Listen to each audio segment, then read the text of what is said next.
এখন আচৰিত নদী যাৰ বুকুৱেদি বৈ যায় ৰঙা তেজ ক'ত আছে এই আচৰিত নদীখন ৰহস্যৰে ভৰা আমাৰ এই পৃথিৱীত এনে বহু ঠাই আছে মানুহে সদায় এই ৰহস্যৰ বিষয়ে জানিবলৈ আৰু ইয়াৰ সমাধান কৰিবলৈ চেষ্টা কৰি আহিছে বিজ্ঞানীসকলে বহু আৱিষ্কাৰ কৰিও কিছুমান ৰহস্য উদ্ঘাটন কৰিছে আৰু কিছুমান কৰিবই পৰা নাই আজি আমি আপোনাক এনে এখন নদীৰ কথা কম যিখনৰ কথা শুনি আচৰিত হ'ব আপুনিও কিয়নো বছৰত এবাৰ এটা সময়ত এই নদীখনৰ পানী তেজৰ দৰে ৰঙা হৈ পৰে সেউজীয়া গছ-গছনিৰে ভৰি থকা পাহাৰীয়া অঞ্চলটোৰ মাজেৰে বৈ যোৱা এই নদীখনৰ পানীৰ ৰং হৈ পৰে ৰঙা দক্ষিণ আমেৰিকাৰ দেশ পেৰুত আছে এই বিশেষ নদীখন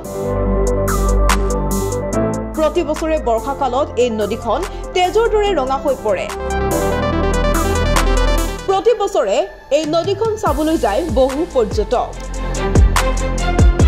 নদীখন স্থানীয়ভাৱে পুকামায়ু নামেৰে জনাজাত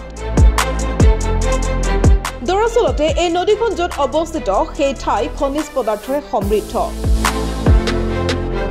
বিভিন্ন স্তৰত অধিক পৰিমাণৰ আইৰণ অক্সাইড থকা বাবে নদীখনৰ পানীৰ ৰং এটা সময়ত ৰঙা হৈ পৰে বাৰিষাৰ সময়ত আইৰণ অক্সাইড থকা মাটি নদীৰ পানীত দ্ৰৱীভূত হয় আৰু এই মাটিৰ খহনীয়াৰ বাবে নদীৰ পানীসমূহ ৰঙা হৈ পৰে সেয়েহে এই ৰহস্যময় নদীখন চাবলৈ বাৰিষাৰ সময়ত বহু পৰ্যটক যায়